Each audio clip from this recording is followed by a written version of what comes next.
This meeting. Welcome to the meeting number 18 of the Standing Committee of the Status of Women. I call this meeting to order. Pursuant to the order of reference of Friday, April 29th of 2022, the committee will begin its study of Bill C-233, an act to amend the Criminal Code and the Judges Act, Violence Against Intimate Partner. Today's meeting is taking place in hybrid format, pursuant to the House Order of November 25th, 2021.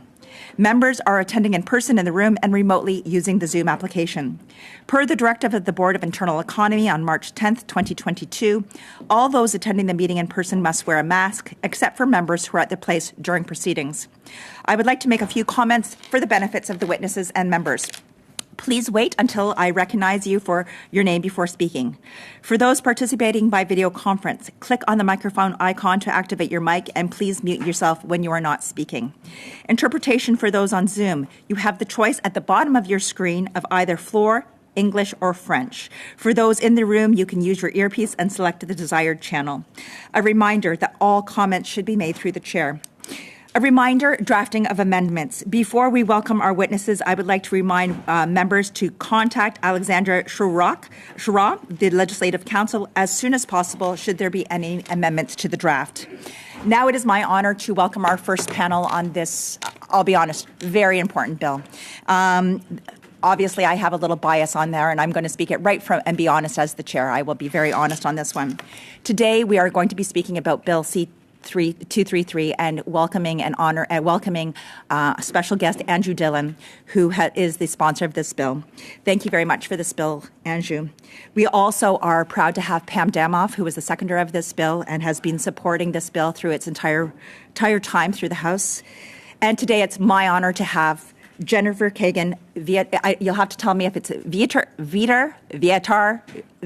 You tell me how to pronounce that, Jennifer. But it is my honor to have both Jennifer and Phil here today as we're discussing this really, really important law. I'm going to be honest right from the beginning. We usually like to keep things right on time.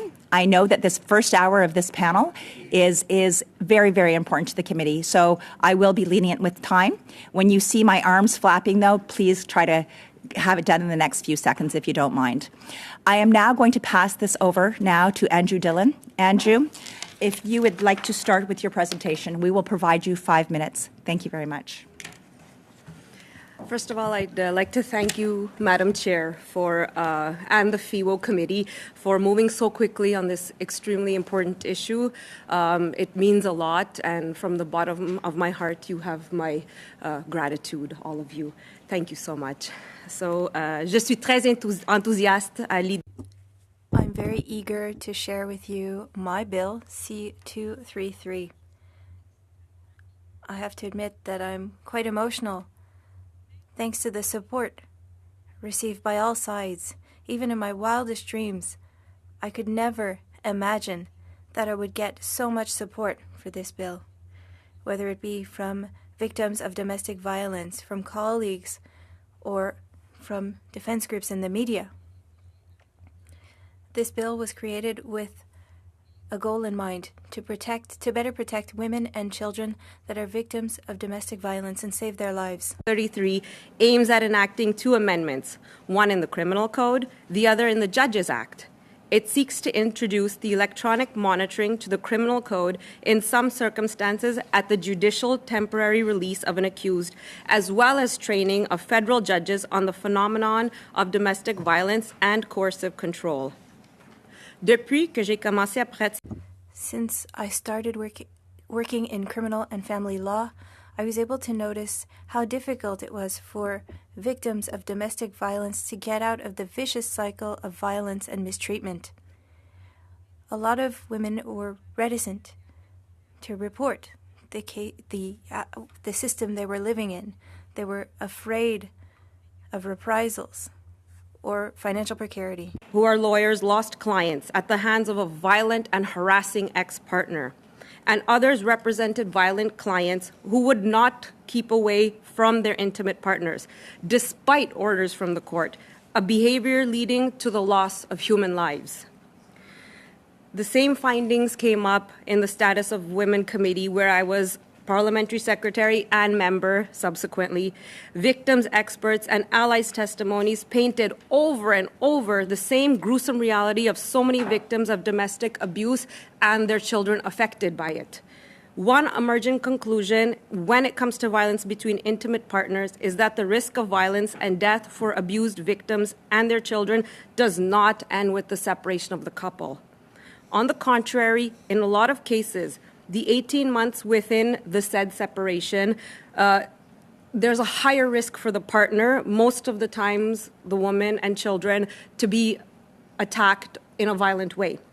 In the very few jurisdictions in the world, such as Australia and Spain, where electronic monitoring was implemented as a means to better protect such victims of domestic abuse, there was a notable decrease in violent crimes as well as femicides and filicides. En d'autres termes, In other words, in some problematic cases where the aggressor will not stay away from the victim or doesn't accept the separation imposed by the partner, well then wearing an electronic bracelet can make law enforcement and the partner aware of the fact that they are not respecting the order, and it can prevent violent crime. With women murdered every 2 days, with thousands of murders a year, often committed by an intimate partner, it seems that our country needs such a technology to avoid such tragedy. the nation needs this type of legislation. Il est impératif que cette loi It is imperative that judges are allowed to order for the wearing of electronic monitoring for people who present a risk for their partners and their children, and only when judged necessary. allow provincial judges as well as municipal judges to order such conditions when deemed necessary. While I was preparing to present my private member's bill, my good friends and colleagues from Oakville, North Burlington, and York Centre, Pam DeMoff and Yara Sachs, respectively, asked me to meet with Dr. Jennifer Kagan and her spouse, Maître Philippe Viateur, who are strong advocates when it comes to require completing seminars on domestic violence and coercive control. I did have the chance to exchange with them, and their personal story shook me to the core. In February 2020, Ms. Kagan Viateur lost her 4-year-old daughter, Kira, at the hands of her father in an apparent murder-suicide. The telltale signs were present prior to this tragedy. However, the court who gave the father unsupervised access rights to Kira tossed this from evidence, considering that abusive and violent behavior toward Kira's mother should not be considered as a risk to the child. The findings show quite the opposite. Children's safety can be and is at risk when a parent is abusive toward the other parent and has joint custody or unsupervised rights to the couple's children. Dans cette optique, avec l'appui In this view, with the support of the allies and colleagues mentioned earlier, I created a portion in C-2233 that would require that judges follow training on domestic violence. Thank you. Very much for that. Where I now would like to welcome both Jennifer and Phil. I know you'll be splitting your time, and perhaps in the introduction you can tell me how to say your last name properly as well. So, Jennifer, I've passed the floor over to you. Thank you very much. There's a little bit of an echo, but that's gone now, so that's great. My name is Jennifer Kagan. I'm a mother and physician, and I will introduce my husband, Mr. Philip Viator, who is a father and family law lawyer. I'm here to speak with you today about Bill C-233, the judicial education component of which is named informally in honor of my daughter, Kira Kagan. I want to thank the MPs today, MP Dillon, MP DeMoff, MP Sachs, and all of you on the committee today for inviting us here to speak. It is really an honor. It is obviously difficult for me to come today to speak about this, but it is very important, and this bill is going to save lives.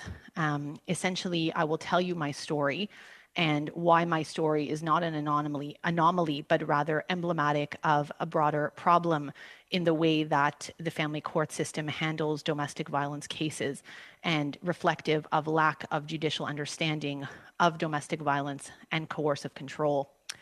I was a victim of domestic violence in my previous marriage. It was a short marriage, and I was subject to multiple types of domestic violence, which include isolated episodes of physical violence as well as coercive control. I had a young daughter, and I was able to safely escape the abuser.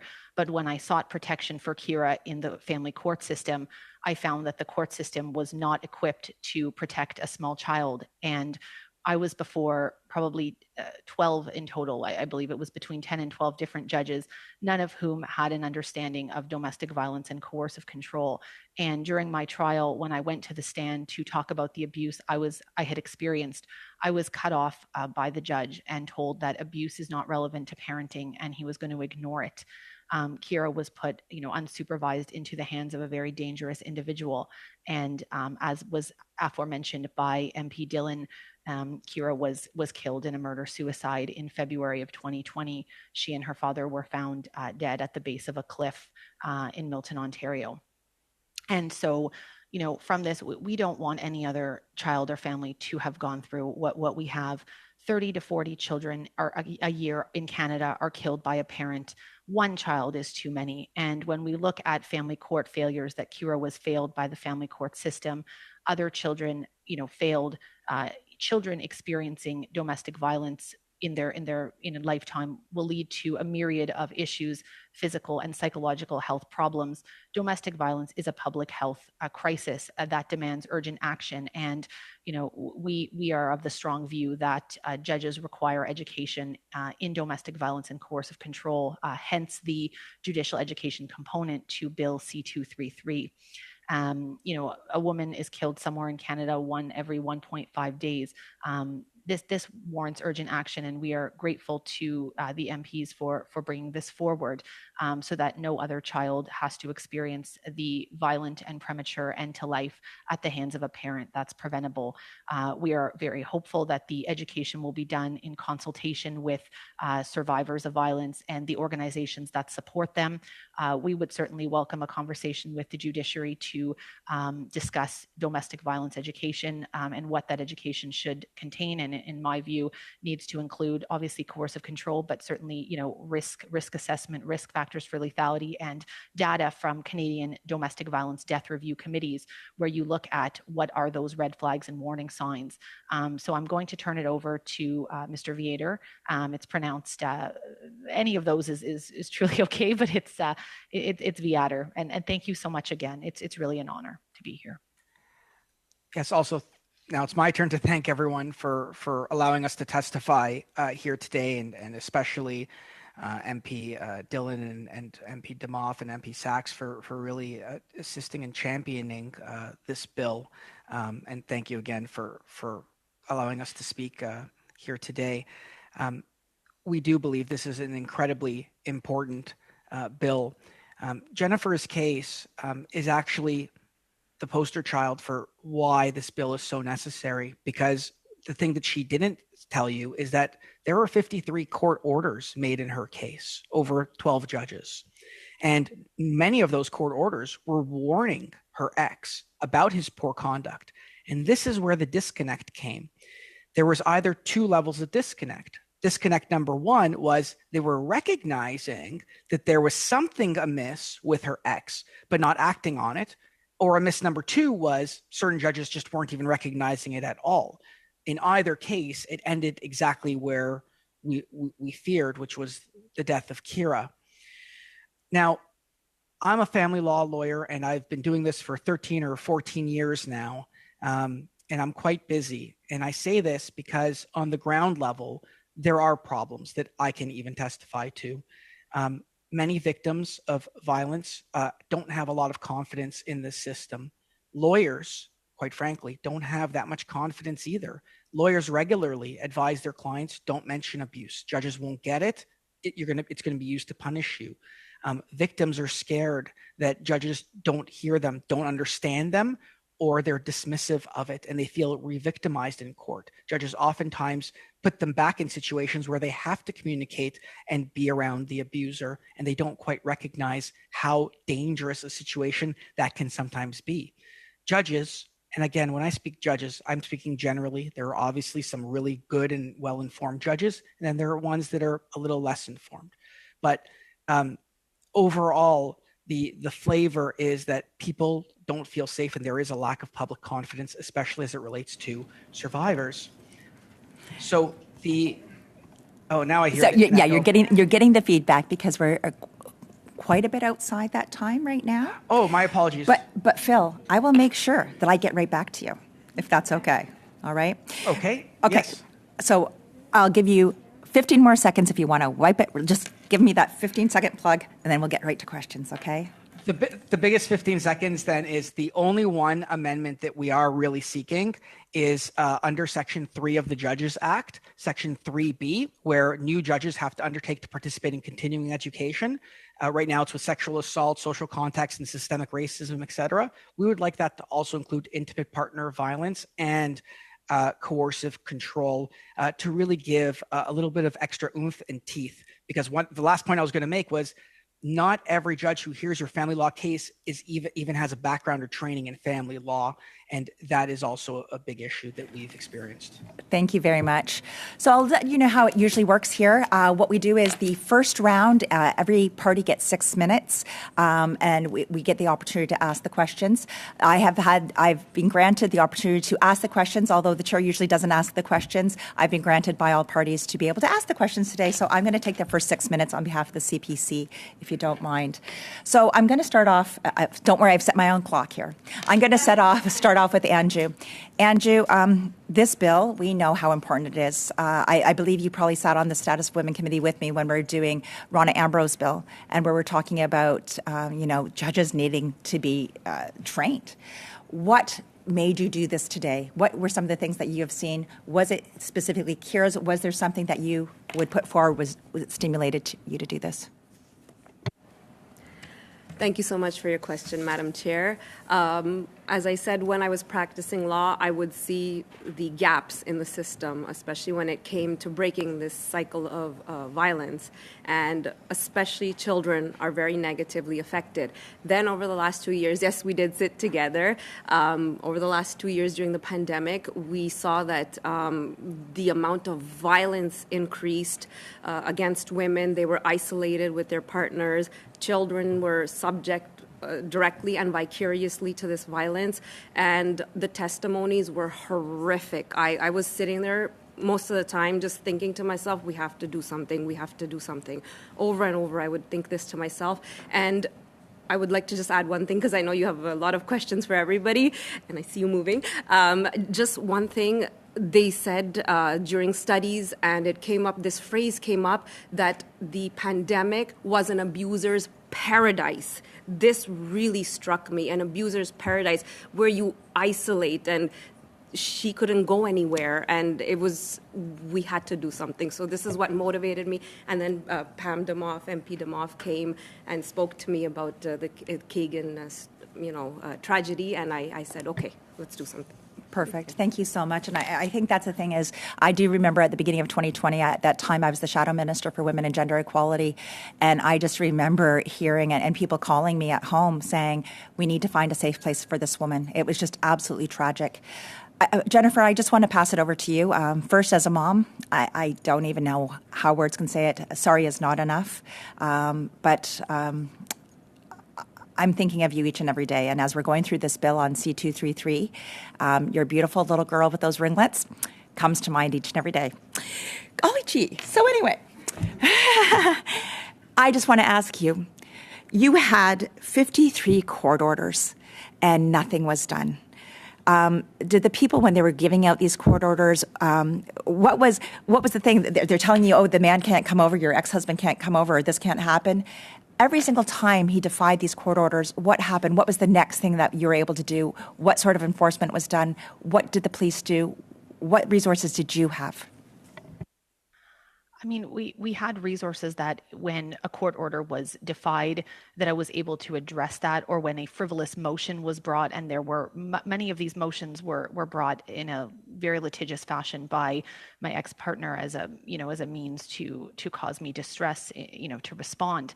But we were able to respond, with a response legally. And the unfortunate thing is, many people, victims of violence, are not in a position to be able to do that, right? I was fortunate that I had the resources to be able to pay the lawyer at that time. And that's one of the reasons why we're speaking out, because there are many survivors of violence who are voiceless and who, who may not have that ability to respond in a case where you have a perpetrator who's taken a child and run off with them for weeks at a time, right? That requires a response. And there are many systems in need of reform. I know here today we're to be talking about judicial education, so I will keep focused on that. But there are many systems, in Canada that are failing survivors of violence and children and are in need of reform. Thank you. And Phil, over to you. We've got 1 minute and 45 seconds, Phil. I've had the opportunity to speak to you before, and I think you come to this with such experience being a family law lawyer. And Jennifer, I'm sure you've been an amazing partner for Jennifer throughout this entire period of time. But, I think that's one thing that we see is I even see it in the courtroom where, lawyers themselves are focused on this or that. They family law, there's civics, there's civil law, there's so many different things, criminal, real estate, you want to do it. And so I find a lot of times these are the people that become judges. And so I look at the people that have worked in 20 years. They may be a criminal lawyer for 20 years or a real estate lawyer for 20 years. And then the next thing you know, they're deciding on a criminal case just like we've seen time and time again. I'm going to pass this over to you for the next minute, and I want you to tell me what we need to do and how we can get it better. You got 1 minute, Phil. Thank you. Yes, that is one of the biggest complaints and problems that we're facing today, which is you don't always get a trained, or when I say trained, you don't always get a judge who has a background in family law. And quite frankly, even when you do, it doesn't mean that their specific background was abuse informed. They could have dealt with high income net worth, property cases. And so that's the biggest reason why this educational component is so important, and why it's so important when I asked for the one amendment about the undertaking, because if you don't have the undertaking, then judges decide their own training. And what'll end up happening is that real estate lawyer won't go for the domestic violence training because they don't sit on family law cases often. They feel that they don't need to do that. But if we get it at the outset when they first become judges, we'll have eventually a fully informed abuse-informed bench. And my time is up. We're now going to pass it over for the next 6 minutes to Sonia Sadu. Sonia, you have the floor. 6 minutes. Thank you, Madam Chair. Thank you, all the witnesses being here with us. No child deserves this. I know it's a difficult conversation, but Dr. Kagan and Mr. Vieira, your advocacy is so important and it's making a difference. I also want to thank MP Anju Dillon for championing this bill, and as well as MP Damo, your tireless work. So my first question is to Dr. Kagan. Aside from judicial reform, where do you see gaps where action need to be taken on eliminate gender-based violence and protect children from the harm associated with it? You talked about domestic violence education. Can you explain that? Absolutely. So I think education is really key to giving the professionals in the system the tools that they need in order to make decisions that put child safety at the forefront. There's an entire body of literature, and domestic violence expertise. For example, the Center for Family Violence in London, Ontario, people who have studied this. And it's kind of like, I'm a physician, but I had palliative care training. So people sometimes ask, well, what is there that's needed? But actually, I did a year-long fellowship, very comprehensive fellowship, to become a palliative care physician in Canada. And the same level of expertise we need to be giving to children and to the people who are making these decisions. So the education is, of course, urgently needed for judges, but also for child protection workers, for really any professional who's involved in a family court case. So custody assessors, any social worker or psychologist who works on one of these files, to police. And so hopefully that this can be a step and a start, and that we have provinces that are following suit to implement similar educational initiatives. Even in healthcare, we need doctors to become up to speed to recognize those signs when they have patients presenting in emergency departments or family practice clinics or what have you. So thank you very much for your question. It's a very important one. Thank you. And my next question is to Ms. Dillon. how can we make sure that we are addressing the diverse need of all Canadians? You missed that part? Sorry, I missed that part. Could you please repeat it? So how can we make sure that we are addressing the diverse need of all Canadians, especially those who are most at risk of being victimized, especially other communities? There's so many barriers for them, and how we can help them. Well, first of all, I'd like to say by passing my bill, I think that would be a great start. It's just the beginning of the conversation. As I've pointed out before, coercive control is not part of the criminal code. It's not acknowledged. This is a first-time open acknowledgement on this level across Canada. We've seen advocacy groups, our colleagues across the aisle, everybody is in support of this bill and the fact that coercive control needs to be acknowledged. It needs to be addressed. So this is a very, very good start to beginning this conversation. And thank you. And next question is to Ms. Demoff. I know you have been in touch with many stakeholders, victim and survivor groups. How can we make sure we are addressing the diverse need for all Canadians? Thank you for that question, because I would actually credit Jennifer and Philip for their efforts contacting organizations and MPs from across Canada. I don't think I've seen, or rarely seen, the support for Kira's Law for anything else that I've worked on, and it's really to Jennifer and Philip's credit. And it's Women's Shelters Canada. It is lawyers like Pamela Cross, Dr. Jaffe, who appeared at this committee, who spoke in favor of what we're trying to do with Kira's Law. It's a movement that has started in Kira's memory. And I'm sorry if the chair got me a little bit emotional with her questions, but we really can. Kira wanted to change the world, and she is doing that through this bill, and has started a movement across our country that will actually change the world. Thank you, Ms. Demoff. And my next question is to Mr. Vatter or Dr. Kagan. In your view, how will this bill protect in needs or at-risk populations so they feel safe and protected?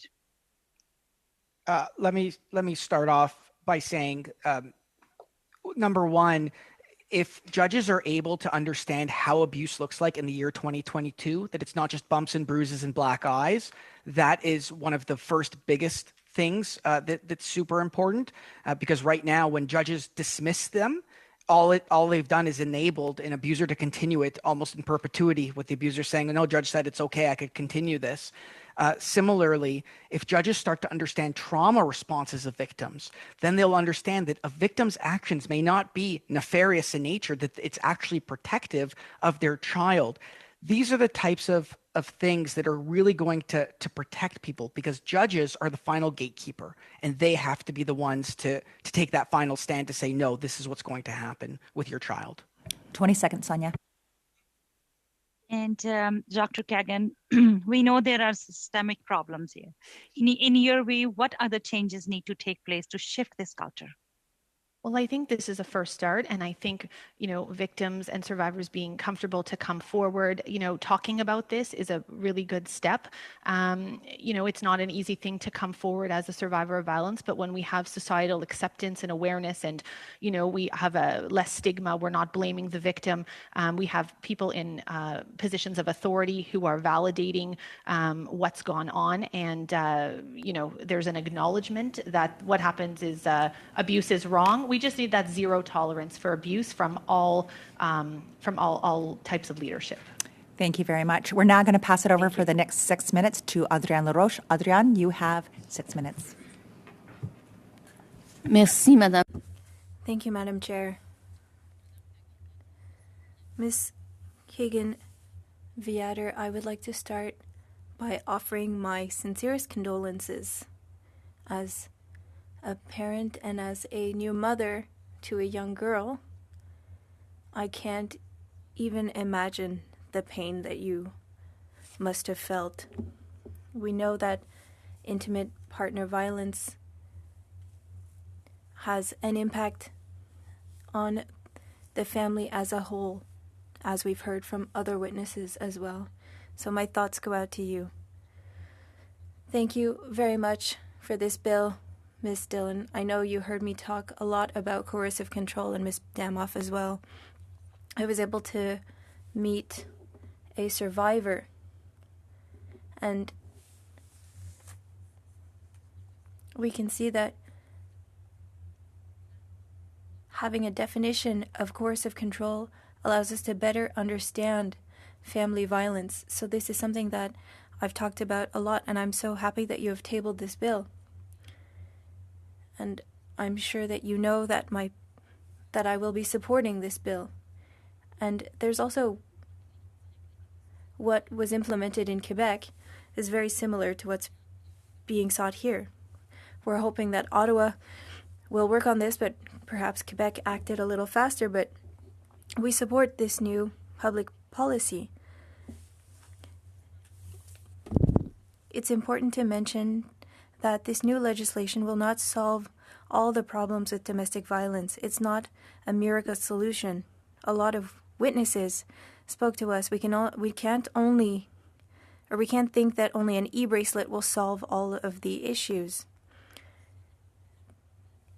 More will need to be done in order to counteract that violence. The Quebec government announced the implementation of that e-bracelet, but there are 14 other measures to counter intimate partner violence. So I would like for you to examine increasing funds in health for the provinces for victims of domestic violence. A lot of organizations can support victims, and there needs to be measures like e-bracelets. This was named by many witnesses. What do you believe? What do you think about this? Larouche, merci beaucoup. Thank you, MP Larouche. Thank you for all of the work that you have done on coercive control. You're right to say that I've heard you talk about this many times. It is a very important question that you have asked, and your comments on e-bracelets are very relevant. As a Quebecer, a proud Quebecer, that Quebec did take steps in order to combat domestic violence. And in March, Quebec announced a pilot project for special tribunals on sexual violence and domestic violence in Salaberry de Valleyfield. It's the first in the world to have such a tribunal. So this work is very important, and I hope that it will continue and that we will be working hand in hand, all regions and all provinces and the federal government as well. I'm, as you said, so proud to say that one of those special tribunals will be in my riding in Granby. And the thought behind those tribunals is to have better training for judges. They need to be better trained after being appointed. And coercive control is examined for the training of judges, but with the modifications to the criminal code, that doesn't have to do with the criminalization of coercive control. I heard you say that it is the start of a reflection on this, but it was a recommendation that was made by the Status of Women Committee. So why did you not include this recommendation to criminalize coercive control in this bill? I will let the next panel respond to this question. Thank you. So you sought the expertise of the Justice Department, correct? Yes. So in Quebec, Bill 24, there will be the deployment of the e-bracelet and will be in place until next year. And how will the implementation work? How will we put in place these electronic monitoring devices at the federal level? With your bill, how could that be implemented federally for the implementation of the e-bracelet? I will let all of the provinces take control of this, and they will know how to manage technicalities. There will be the issue of cell coverage as well. So that is an issue that has been raised. E-bracelets won't work if there isn't any cell coverage. Problems, and there's definitely a problem with cell coverage, but it will at least be a start, and it will put in the criminal code the good work, outstanding work that the province of Quebec is doing when it comes to sexual and domestic violence. Perfect. Thank you so much. We're now going to move it over to Leah Gazan. Leah, you have 6 minutes. Thank you so much, Chair. And we'll start your 6. I know you're strict on time, but I'm a hot mess here. I'm sorry. Okay, sorry. I just want to thank you, Chair. I just want to start out to say it's so nice to see you again, Dr. Keegan, and just how much I admire your courage to use your experience to lift up the memory of your daughter in such a heroic way. It's truly touching, and I want to honor you today for that tremendous courage. And to Mr. Viator, for your work, and certainly I know that this has also impacted you personally, so I also want to honor you in your courage and your love and compassion as well. And to MP Dillon and MP Dumoff, just to say thank you for putting this forward. As a woman in the House of Commons, there's not a lot of space for us. And creating space to talk about violence and things that we have to do to end violence, we need to take up that space. So I want to thank you for taking up that space in the House of Commons. My first question is for MP Dillon.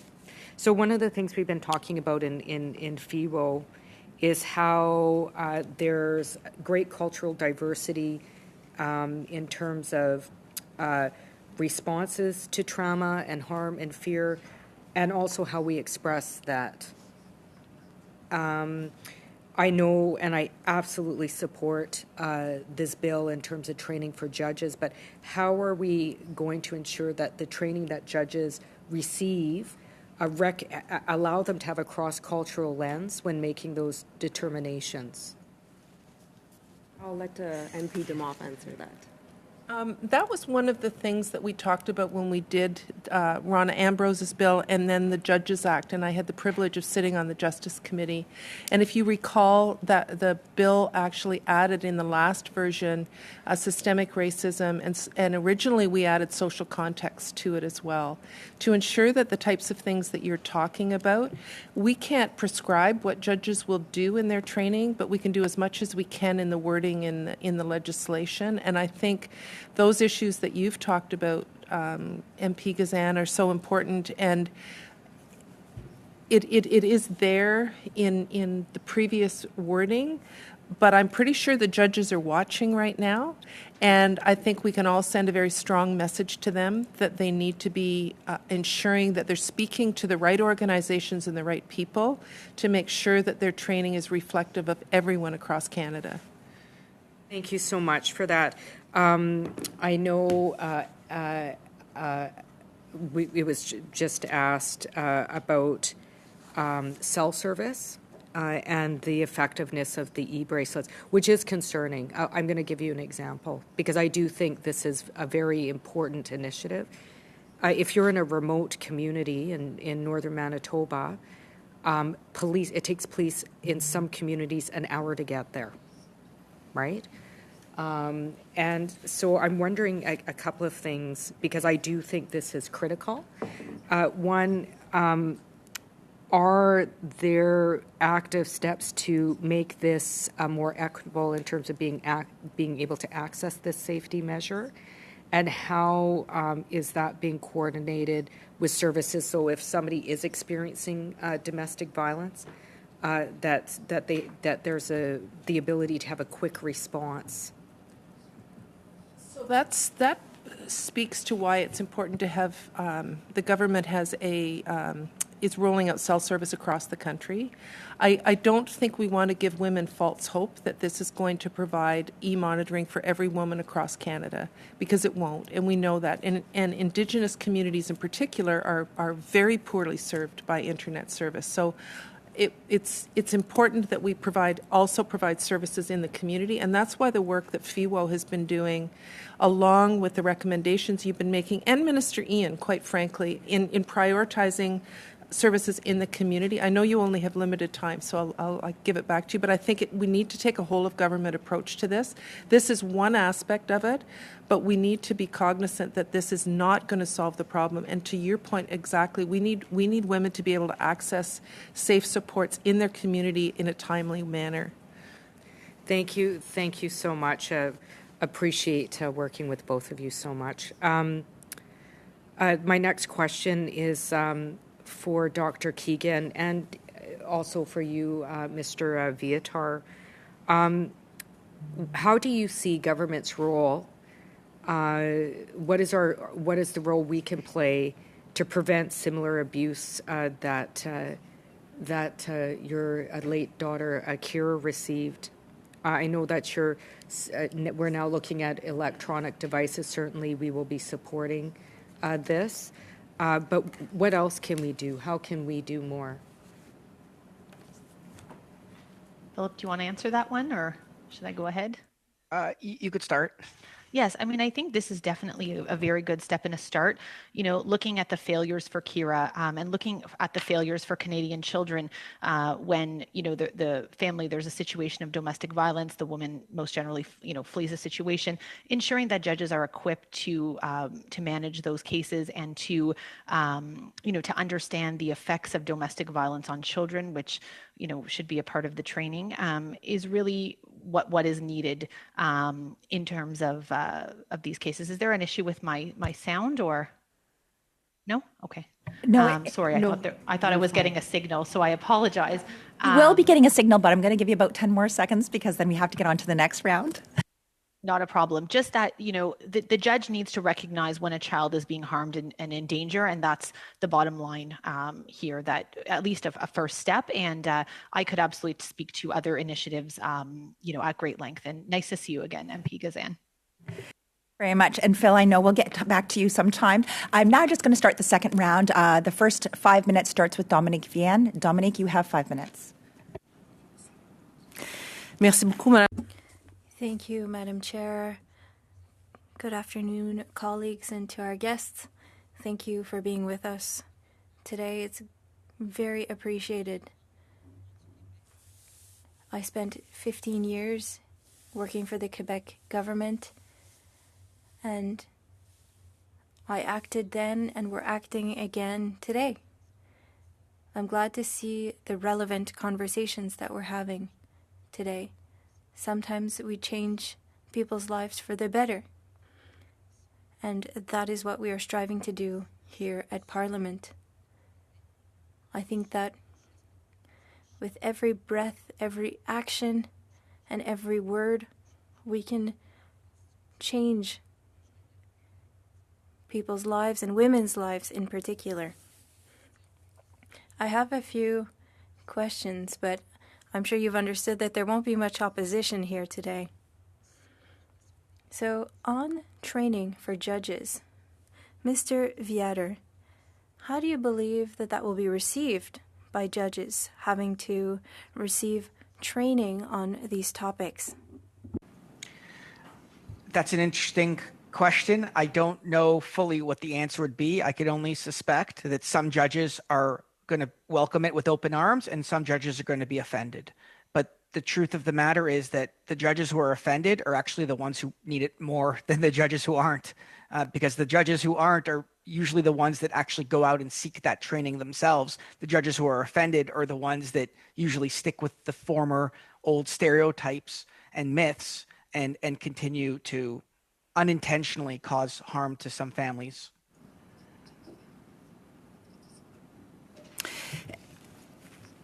Monsieur Viet.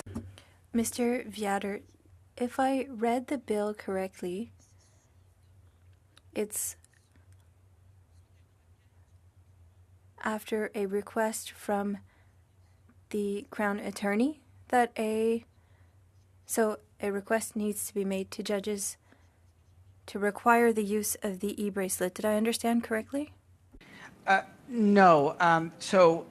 The e-bracelet wasn't necessarily part of the Kears law, but I used to do criminal law. So under judicial interim release, when somebody is charged with a crime of intimate partner violence, the justice of the peace or the judge needs to consider certain conditions to impose. So what this bill does is it specifically directs their mind to whether it is in the interests of justice to order an electronic monitoring device. It gives them another tool in their toolbox and for them to specifically put their mind to it. That's what this largely does. D'accord, parce que Very well, because I had the impression that the order had to come from the attorney and then that the justice had to examine that. So that's not the mechanism here. Dr. Keegan,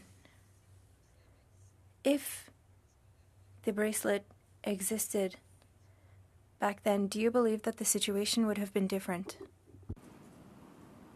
I think that I would have been a candidate for a bracelet, and I'm in full support of that initiative. Unfortunately, it would not have changed the outcome for Kira because the judge ordered Kira to be put into the hands of the perpetrator, my ex-husband, and that was a court order. So the education piece would have made considerable difference for Kira, but not the other component. But that's not to diminish the importance. This component is going to save the lives of women across Canada, and I am in full support of it. Bien sûr. Of course, yes. And to conclude, Madam Chair, a question for our colleague Andrew. The fact that this bill doesn't have a sunset clause, or rather that there be an analysis of the application, the implementation of the bill, the results that we could see in a few years, would it have been justified to have such a clause? I will let Ms. Damoff respond. I can't speak to the electronic monitoring part, but if I remember correctly, the Judges Act did have reporting to the minister on the uptake on the training that the judges did, the number of seminars that it took. So I'm speaking from memory, but I'm pretty sure the original bill did have reporting on the seminars that the judges did. So there is monitoring of it. I could be wrong on that, but I'm 99% sure that was in the original bill. Thank you so much. We're now going to move over for our next 5 minutes to Anita Vanderbilt. Anita, you've got the floor, 5 minutes. Thank you very much, and I'd like to split my time with Mr. Morris. I would just like to first say to Dr. Kagan and Mr. Viator how incredibly courageous you are. There are many, many people who would have gotten lost in their grief after something like you experienced, but you have turned it into something that is going to save many, many children in the future. And I think we all applaud the incredible courage that takes. I have one question. I would appreciate if each of you could answer in maybe 30 seconds, because I do want to save some of my time for Mr. Morris. And that is just that there are many gaps in the law. There are many potential remedies. Why is it that the training for judges is the piece that is the first priority that we need to work on? I guess I'll start with Ms. Andrew and then Ms. Damoff, and then I'd like to turn to our other two witnesses. Go ahead. Sorry, can you repeat the question, please? There was some interference. The question is why is it that this particular thing is the priority, that the training of judges and the monitoring bracelets with many remedies out there, why is this the particular thing that you chose to focus on? it's incredibly important right from the get-go that judges be able to render decisions that will keep in mind the safety and security of the complainant victim, of their children, and to make sure that the amount of damage and cycle of violence is mitigated. So this is one of the biggest reasons I decided that right from the start, because if it starts on the right foot, then we are able to prevent much harm later on. And this is going to make a huge step. I think MP Demoff would like to add something as well. You asked why this is so important to do right now. Kira Kagan. We don't want another Kira. So I don't think I need any more than that. Just we need to do it for Kira. Dr. Kagan? So in terms of, the changes to the Federal Divorce Act, and obviously Philip can speak to this more eloquently than I can, but per my understanding, the Divorce Act was changed in March of last year, which now includes family violence as a factor that judges have to take into account when deciding the best interest of a child. But judges don't understand what family violence looks like, what coercive controlling behavior looks like. And so we need to provide them with that education so that they're able to properly implement those changes as intended. Thank you, Dr. Vietor. Jen hit the nail on the head. We got these amazing changes to the Divorce Act. What was the missing piece? The educational component, because very little has actually changed, and that wasn't the intention of those changes. Okay. And I'll cede my time to Mr. Morris. Thank you. Thank you, MP Vandenbelt. Let me start by just noting the difference in the tenor in this afternoon's conversation, and noticing the number of women that are in this room and the impact that having more women in politics does to the quality of our political conversations. My question is for you, MP Damoff, knowing you've been at this for a good number of years, and if you would like to share more about what first drew you to this really important legislation. I received a message on Twitter from Jennifer in 2020 saying that a friend of mine said I should reach out to you and I'd like to tell you the story of my daughter. And we talked on the phone, and we've been on a mission ever since to honor Kira's memory, to make sure that judges are educated. I think there are points about changes to the Divorce Act. We've had conversations with Minister Lametti about the good work that's been done in legislation, but in practical terms, we need to make sure that on the ground, and I think too, Anjou quite elegantly has put the electronic monitoring and judicial education in the same bill, because without that education piece, judges will not know to even ask for electronic monitoring. So we need judges to be aware. And, our perception of what constitutes domestic violence today is different than it was 5 years ago or 20 years ago. And some judges, and I know Jennifer is the same as me, I've been inundated, and I believe Karen has as well, the chair, with people who've been through the court system today and are experiencing exactly the same thing. So, I was drawn to Jennifer right from the first conversation, as have every single one of you. And we just need to do it. So thank you for your question. Well, and likewise, thank you, Dr. Kagan Vietor, for your advocacy for the conversation we had, for engaging with organizations across the country, including Women's Crisis Services of Waterloo Region, knowing how appreciative they are for this legislation being put forward. And thank you, MP Dillon, for your advocacy and leadership on this as well. Thank you. Perfect. Thank you very much. We're now going to move over to Adrienne. Adrienne, you have 2.5 minutes. Merci beaucoup. Thank you again, Ms. Dillon and Ms. Damoff, for this bill. And thank you as well to Ms. Kagan Vietor and Mr. Vietor. I would like to remind everyone that we didn't start talking about this just yesterday. Dr. Vietor, you mentioned that violence is not always physical, but it always hurts. And there was an ad on this in Quebec, and I remembered it as a young woman, and I think that it summarizes coercive control well. Ms. Keegan-Viader, you mentioned that perhaps an e-bracelet wouldn't have been enough to save your daughter, but you stated that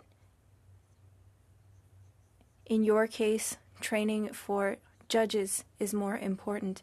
So as a survivor and a victim of intimate partner violence, it's important to allow women to feel like they will be heard when they decide to report cases.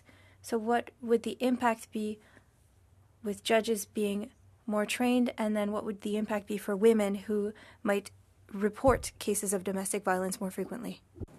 So right now, I will say that women are afraid to report. They know that they may well be punished for coming forward as a victim of violence. They know that, they may be accused of being unwilling to facilitate a relationship with the other parent, which is not at all the case when somebody is protective and fearful for their own safety or the safety of their child in an abuse case. So this will allow, hopefully, when that education is implemented and the culture is shifted, that women feel any victim of violence feels comfortable to come forward, that there will be a view to protecting them, to ensuring that they are safe and they're not going to be the next statistic, and that their child is going to be safe and not the next, statistic in the newspaper. Because right now, I can tell you across the country, survivors are very fearful. They are turning to systems to protect them. They are being shut down.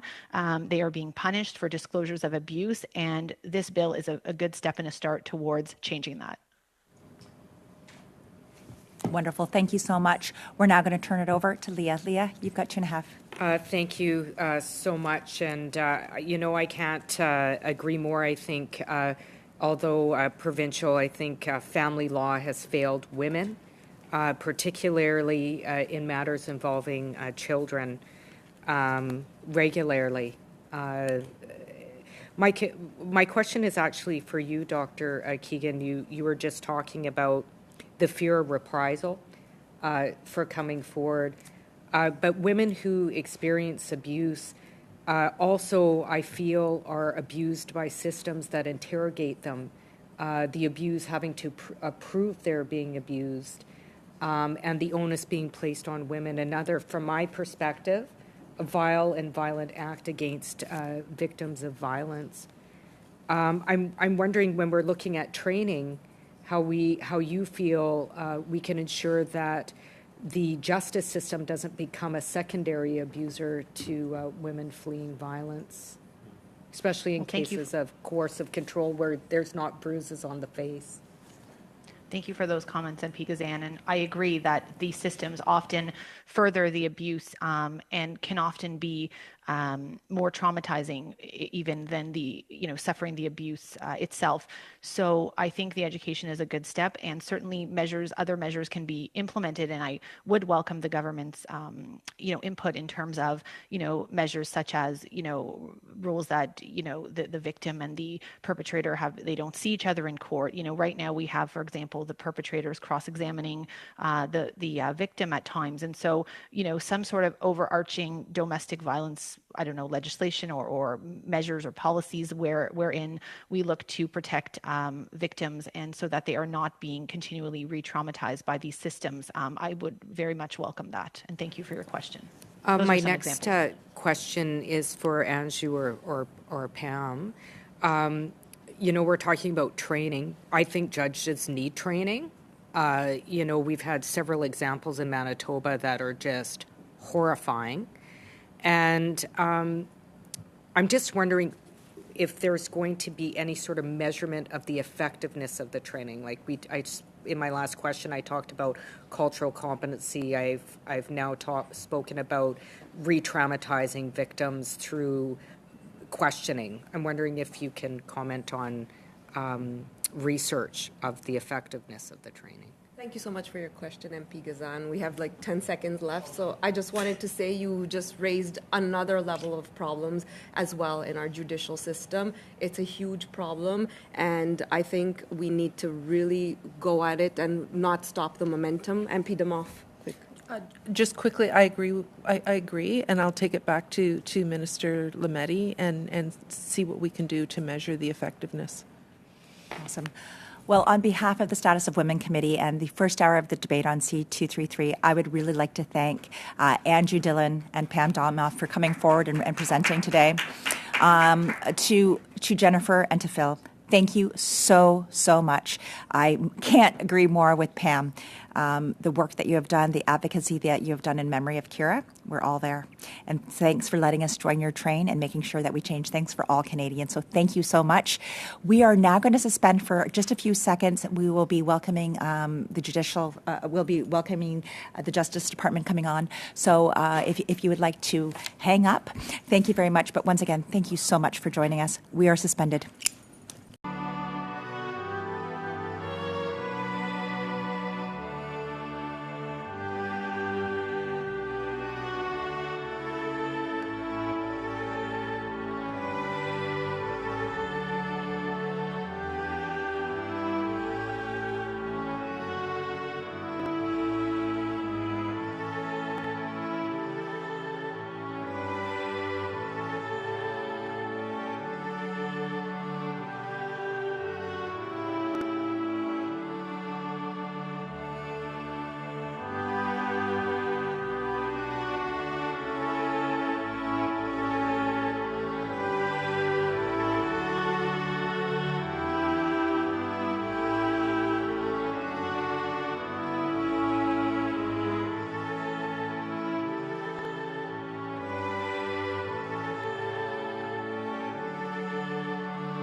Our second hour of debate and discussion on Bill C-233. To our second panel, I would like to welcome members from the Department of Justice. We have Melissa Moore, who is the Counsel, Judicial Affairs Section, Public Law and Legislative Services Sector, as well as Shannon Davis-Ermuth, Senior Counsel, Criminal Law and Policy Section, Policy Sector. We will provide, I'm sorry, I have to check this. Is it 5 minutes each or 5 minutes total? 5 minutes together. Okay, so we have 5 minutes together. When you see me start rolling my pen, if you could start wrapping it up, that'd be fantastic. So I'm going to pass the floor over to you. I'm not sure who would like to get started, but I'm passing over the floor to the Department of Justice. You have 5 minutes. Thank you very much for the opportunity to speak today to the reforms proposed by Bill C-233, an act to amend the Criminal Code and the Judges Act, Violence Against an Intimate Partner. I would like to begin by acknowledging that I am joining you from my home and place of work, which is situated on the traditional territories of the Haudenosaunee and Algonquin Anishinaabe nations. I propose to provide a brief overview of the bill's reforms with reference to the relevant existing legal frameworks, and then my colleague Melissa Moore and I will be happy to attempt to answer any questions you may have.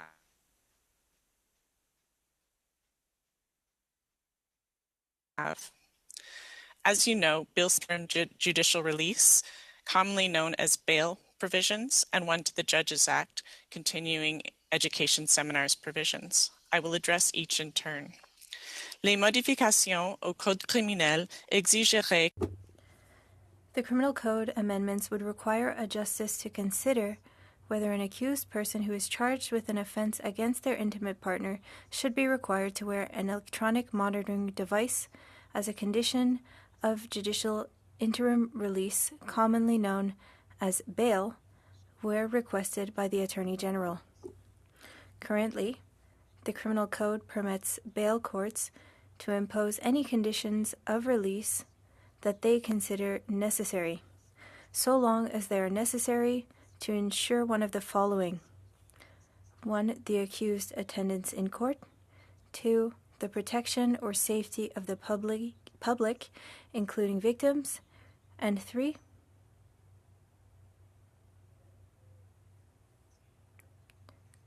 Confidence in the administration of justice. Criminal Code, subsection 515.10. This includes the ability to impose any condition that they consider necessary to ensure the safety and security of any victim of or witness to the offense, which could include imposing electronic monitoring as a condition of release for any offense, including offenses against an intimate partner.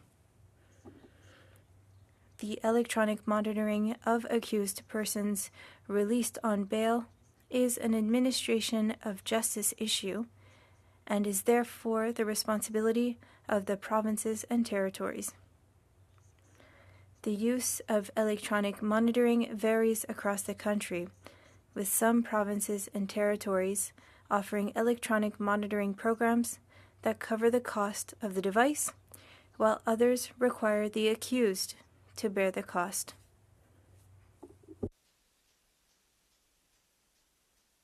Now I will turn to Bill C. and Coercive Control to the list of continuing education seminars for judges that the Canadian Judicial Council may establish. That list of continuing education seminars already references matters related to sexual assault law and social context, which includes systemic racism and systemic discrimination, as enacted by Bill C-3, which came into force in 2021.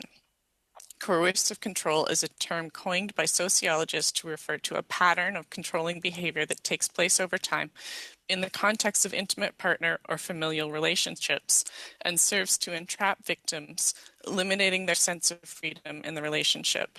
A broad range of controlling conduct may be employed, but the focus is on how a pattern of such conduct serves to subjugate, not the individual incidents in which abusers exercise control. The concept of coercive control has been used in both family law and criminal law contexts. In the family law context, the concept was recently added to the Divorce Act's new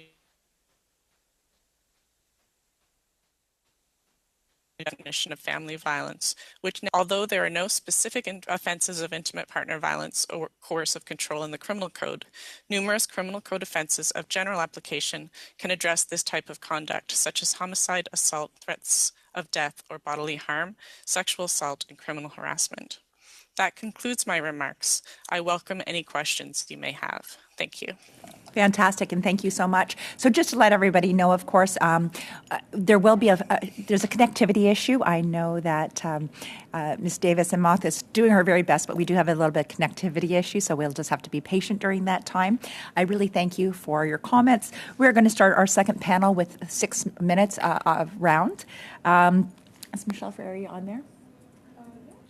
Okay. Okay, our first questions will be sent to Michelle Frary. There she is. Perfect. Michelle, you have 6 minutes. Thank you so much, Chair, and thank you to Shannon or Miss Davis Ermuth, if I'm saying that right. Sorry, you were cutting out a wee bit on me, so hopefully. I actually just have a couple questions. You actually outlined what coercive control was, and that was actually my first question. There is a solid definition that judges have to use. Are they currently educated on what coercive control is and what the definition is?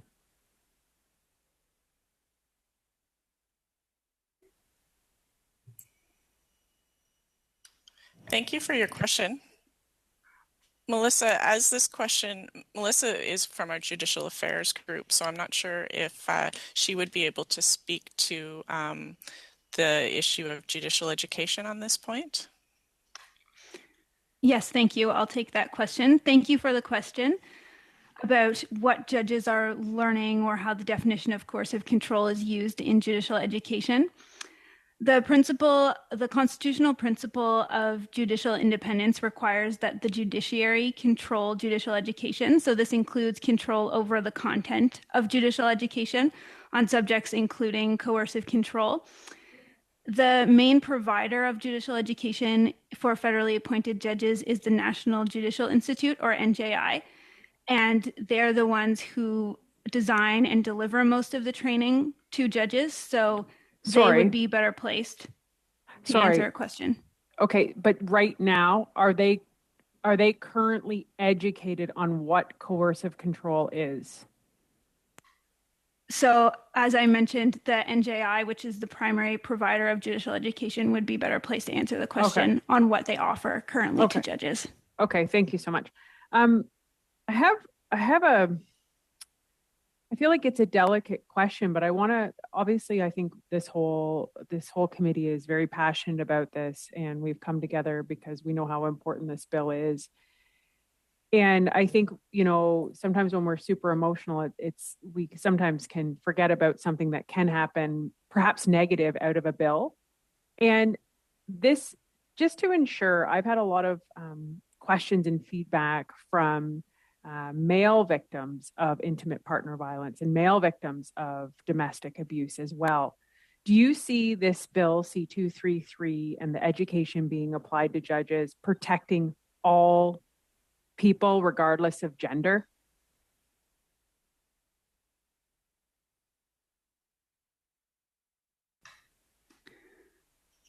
Thank you for that question as well. Again, as I mentioned, the content of judicial education and what it would cover is a responsibility of the judiciary here, the Canadian Judicial Council and the National Judicial Institute. So they would be better placed to answer questions about what would be covered by such training. I might be able to say, though, that based on the content of the bill itself and the way it's worded in terms of what it covers is any benefits that the bill provides in protecting victims, it doesn't specify the gender of the victim.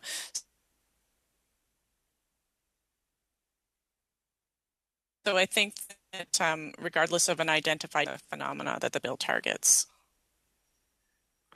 Thank you. That's very, very helpful. I guess I would ask one further question, and I'm not sure which of you would want to answer it or is best apt to answer it. Is there any amendments that you feel this bill should have, or that there's something that's missing in it to ensure that the tragedy of losing Kira never happens again? Thank you. As departmental officials, we're not really in a position to offer amendments. We're able to speak more to technically what the bill does and what the effects of those things would be if there were amendments that members of the committee wanted to ask us about. Similarly, we would be able to talk about technically how that would change.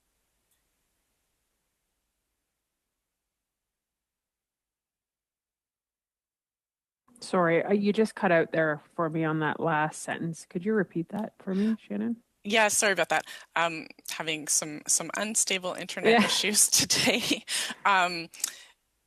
So we're not able to answer, like offer opinions in terms of what types of amendments we think maybe that the government should make, but we are able to speak to any technical to the technical effects of the bill, as well as any technical effects that any specific amendments might have.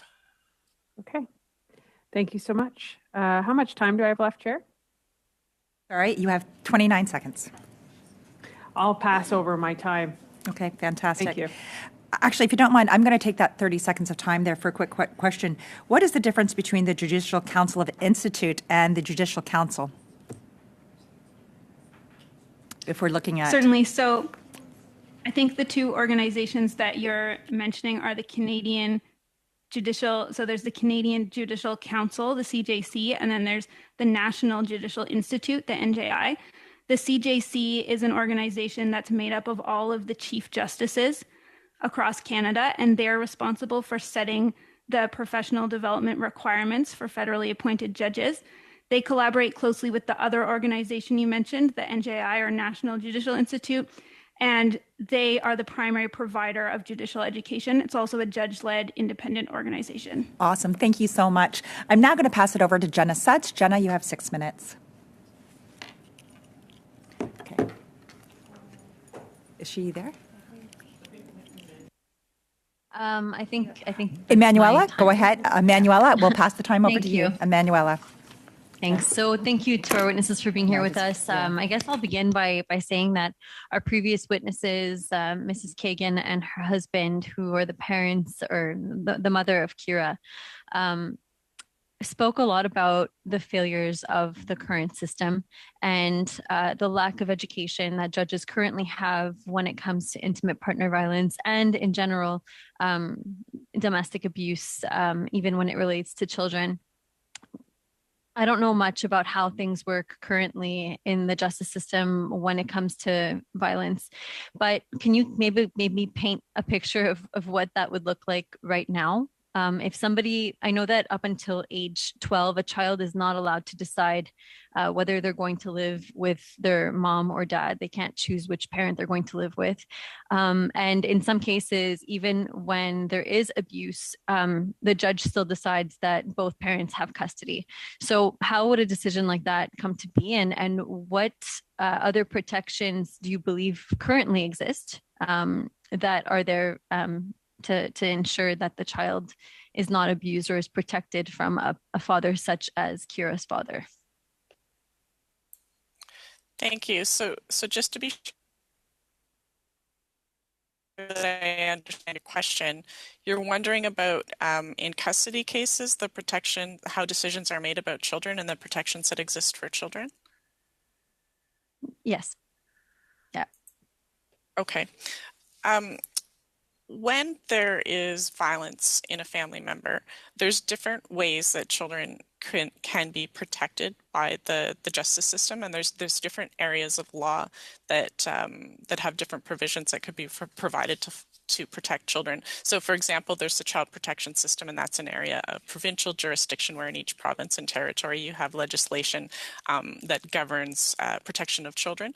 So, if the Child Protection Authorities felt that a child was at risk, then you would look to the legislation in that jurisdiction to see what types of measures might be needed to protect a child.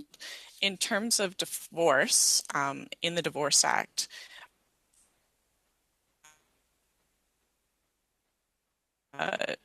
issues around legal criteria in the Divorce Act referred to as the best interests of the child test. So the Divorce Act has a list of factors, and the primary factor is the child's physical, emotional, and psychological safety and well-being. And then in the criminal code, if there was an allegation that criminal offenses had been committed, or if there was fear that a criminal offense might be committed, if charges are laid against against an individual, then they could be held in custody. And so I'm just gonna, I'm sorry, I apologize. Sure. I'm gonna ask. No, I know you're short up. on time. Sure. So what type of evidence is considered in terms of these cases? Because I mean, obviously it wasn't in the best interest of Kira to be with her father. And as a teacher, I taught students who came up to me and would open up about their family situations. And many of them were experiencing violence at their father's home, for example. And the courts were not helping in any way. And in many cases, they had evidence, video evidence that they apparently weren't allowed showing in court. Different things like that. I don't know if that's just one case or something that one of my students was told. I'd like to see if you have anything to say on that to clarify or let us know what evidence is considered in these cases. So again, just to clarify, if we're talking about custody and access cases between parents, if there's a breakdown in the family, there's different evidence that a court might consider. They consider the evidence given in testimony by the parents. The court could consider the child's views and preferences, and then they can also consider expert witness evidence, experts that might meet with the parties and make assessments. Okay, I guess my final question, how much time do I have, Madam Chair? 1 minute. Okay, so my final question, you've seen Kira's Law, Bill C-233, and I'm wondering if you can tell us if you believe that this bill would help, would help children in these situations in the future, and the women in these situations in the future would help empower women when it comes to divorce and when it comes to an abusive partner. Thank you for your question. Again, unfortunately, we're not really able to offer our own personal opinions about the advisability of the measures, but we are here to provide legal information about their meaning and effect. So based on your knowledge, given what is in this bill, would it help make the system more efficient in dealing with these cases? So based on my knowledge of what's in the bill, it could have the effect of increasing the knowledge of judges. Provisions, it could remind judges of certain considerations that they should take in considering safety factors where there are offenses against intimate partners. Awesome. Thank you so much. We're going to now pass it over for 6 minutes to Adrienne. Adrienne, you have the floor. Thank you, Madam Chair. Thank you to the witnesses for answering our questions this afternoon. I would like to know, and we mentioned it earlier, this bill is continuing on what has been happening in Quebec with domestic and intimate partner violence. Can you explain what the implementation process would be for a new public policy? And will you take inspiration from what Quebec did with their new e-bracelets? Will there be a delay for implementation? How will things go?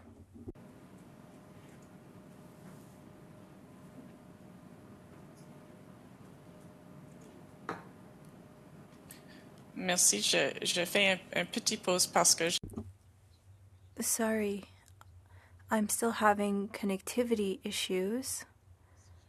But if I understood your question correctly, we are following what's happening in Quebec. the accuracy of my answer, I'm going to switch to English. We have been following the measures that are occurring in different jurisdictions, including Quebec, particularly because of some of the similarities in terms of the electronic monitoring changes that have been proposed in Quebec. I think, as I mentioned at a high level, something like electronic monitoring is considered to be within the administration of justice, so that is something that would be put in place by the provinces and territories, and they currently have a number of different measures. Donc, si j'entends bien, étant donné que le gouvernement du Québec... OK, bon, alors... So, if I understood correctly, because Quebec has already legislated on this, so things will need to be coordinated with the Quebec government. So, even if it's not the same level of government, there will be collaboration between the two levels of government. So you will ensure coordination, if I understood correctly. Answer. Of the amendments would occur individually in different jurisdictions. So Quebec would be might be ready for those changes. Might be easier for them to operationalize. Parfait. Et est-ce que vous pouvez nous expliquer? Thank you. And can you explain the impact of this measure and how it will change the way that we judge offenders in intimate partner violence? You said that you can't give a personal opinion, but this is a measure among many others. Perhaps a new policy needs to be implemented, but I understand that it's hard for you to give opinions, so I'll focus more on tools. How will your department measure the efficiency of this new public policy? Do you have any tools for assessing it? Is that foreseeable?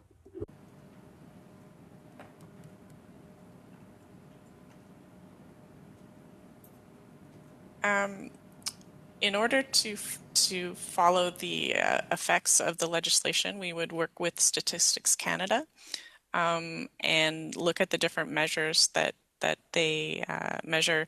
They have a number of different surveys that they could speak to about how they measure that type of information.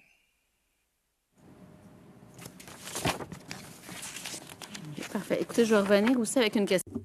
I would like to come back to a question that I tried to ask earlier to the MPs, but I was told I should ask you. So in Quebec, with the adoption of Bill 24, we see the electronic monitoring device, so it will be happening over a few months, over the span of a few months. And I would like to know how things will happen with the implementation at the federal level. There's a Quebec plan. Are you already working on a plan at the Department of Justice? Un calendrier d'implantation. Do you have an implementation calendar to see what the different steps are? If I'm understanding correctly, the Department of Justice wouldn't have a plan specifically with respect to implementing electronic monitoring, because that would fall within the jurisdiction of the provinces and territories in the administration. So the Minister of Justice and the federal government is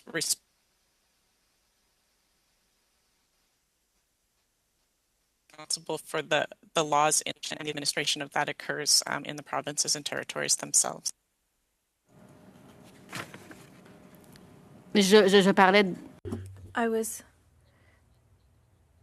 talking about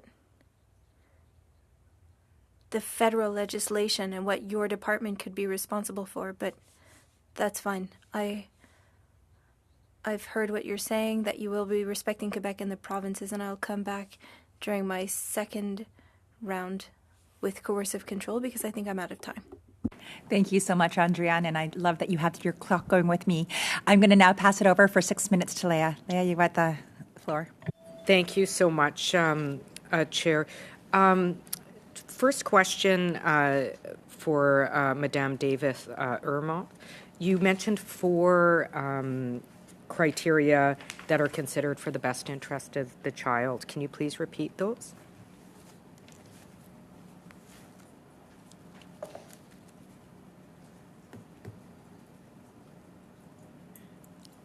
Yes, happy to. This is the child's physical, emotional, and psychological safety and well-being. Okay.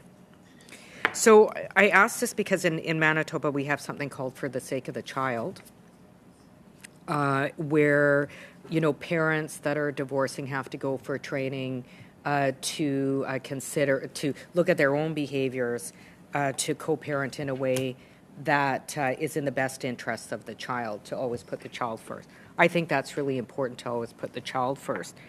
But part of the stigma around this is when there is a partner that is experiencing coercive control, there's a fear to even comment about the other parent for the fear of being called what they call malicious parent syndrome. And there's 4 criteria for this. Attempts to punish the divorcing parents through alienating their children from the other parent and involving other children's or the courts in actions to separate the parent or the child. 2, seeks to deny children visitation and communication with the other parent and involvement in the child's school or extracurricular activities. 3, lies to their children and others repeatedly and may engage in violations of the law. 4, doesn't suffer any other mental disorder which would explain these actions. I say that because in the case of Dr. Keegan, 53 times complained, raised concerns that were valid about the father's visitation with Kira. They were not taken seriously. She was treated like a malicious parent. This resulted in Kira losing her life. So I'm wondering in the judges' training how we're going to deal with this so that there's not this assumption if a parent is coming forward with legitimate concerns, even in divorce cases where both parents go through extensive psychological evaluation, that this is never overlooked again. I mean, this is costing lives to children, whether physically losing their life or just costing their lives in terms of their spirit. Thank you.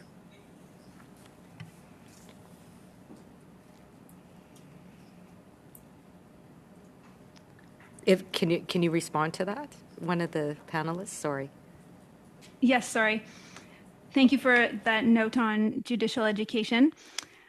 So the principle of judicial independence requires that the judiciary control judicial education on a range of topics, and that would include training on coercive control and intimate partner violence. So it will be up to the judiciary. Decisions lie with the judiciary around what the content of that training would look like and what in particular it would include. So in this case, questions about the content on that kind of training would be better put to the National Judicial Institute. Okay. I ask that because, especially in cases of coercive control that are not visible, it isn't uncommon for women who come forward with legitimate concerns about the parent, not in a malicious way, but for real reasons of concern that they are characterized as having malicious parent syndrome. With the training, I know that it's really up to the judges in terms of what training that they get. But I'm wondering, even in that criteria, even if they're the ones that are designing the training, are they required to attend the training? Is it going to be mandatory? So as you noted, judicial independence requires judicial training over education for judges, and this includes both the content of judicial training and also whether judges are required to attend training or which training judges take. So that decision would be up to the judiciary as well. Okay, so that's really concerning for me because the problem is with judges. And, as we heard from Mr. Viator, the ones that need the training the most are usually the ones that don't want the training, and they're part of the decision making about whether they get the training. So how can this bill have impact to ensure that judges get this training? I just, in this instance, we see the loss of a child because nobody listened to the mom. It was like crazy making, like she had this malicious intent that resulted in the loss of a child. So how can we give the bill more teeth? As my colleague mentioned, as departmental officials, we're not able to offer opinions on potential amendments or suggest amendments to a bill. However, I will address your question in a different way. So as you noted, the judiciary does have control over judicial education, including what training judges take. We see that the Canadian Judicial Council, which sets the training requirements for federally appointed judges, takes judicial education very seriously. They have several policies on judicial education that underscore the importance of continuing judicial education for judges to keep learning and also for public confidence on their website. We understand that judges develop education plans that are approved by their chief justices. In terms of this bill, it would expressly recognize in one of the proposed amendments to the Judges Act that the CJC can establish seminars on coercive control and intimate partner violence. And it would also amend the Judges Act to expand the scope of the provision that recommends or encourages the CJC to provide reporting on seminars, to include seminars on interpersonal violence or intimate partner violence and coercive control. Thank you very much. We're now going to start our second round, and for the first 5 minutes, we're going to switch it over to Dominique Vienne. Dominique, 5 minutes. Merci beaucoup, Madame la Présidente. Thank you, Madam Chair. Thank you to the witnesses for being with us this afternoon. I don't have a lot of questions, but I do have a question that references one of your answers that surprised me. It had to do with the application of this new legislation, how it would be assessed on the ground. I asked the question during the first panel as well. How will we analyze the impacts of this legislation? And you've said that Statistics Canada will be doing that work. Did I understand you correctly? Oui, merci. Yes, thank you. So what I meant to say is that with the Government of Canada, it is Statistics Canada in who determine the criteria. They work with their provincial and territorial counterparts to control, to collect national data on different factors. So one of the measures, for example, that they could, how often the provision in relation to electronic monitoring is used. That's not specifically in the criminal code right now.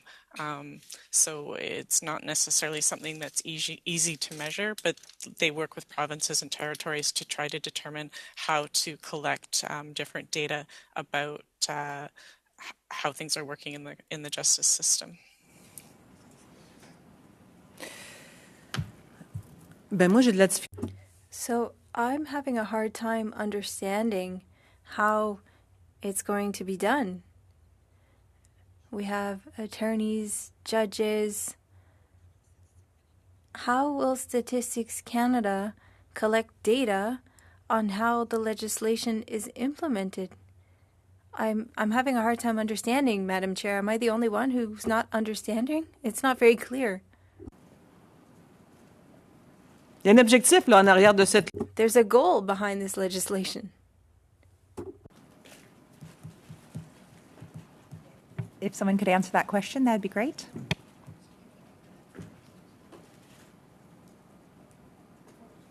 You are on mute. You'll have to take yourself Sorry, off mute. It's okay. I'm on mute. Yeah. with the different laws that we have, sometimes it's hard to measure their effectiveness individually, but there have been a number of different laws that have been enacted by the federal government over the last few years, including the Divorce Act, former Bill C-75, that have a number of different measures in them that aim to increase protections for victims of intimate partner and family violence. So one of the measures that is used for that, and we've heard some of the statistics today about the prevalence of the issue. So one of the things that we would look at is prevalence of people that are harmed in these types of relationships. There's also self-reporting so that we get reports from victims and individuals about victimization with these types of crimes.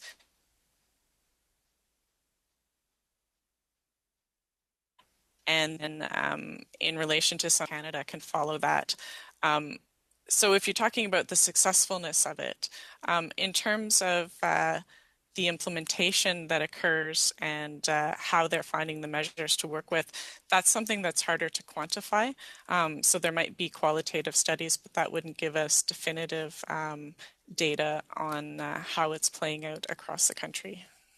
Est-ce que le ministère de la Justice va... Will the Department of Justice look into the results of this new legislation?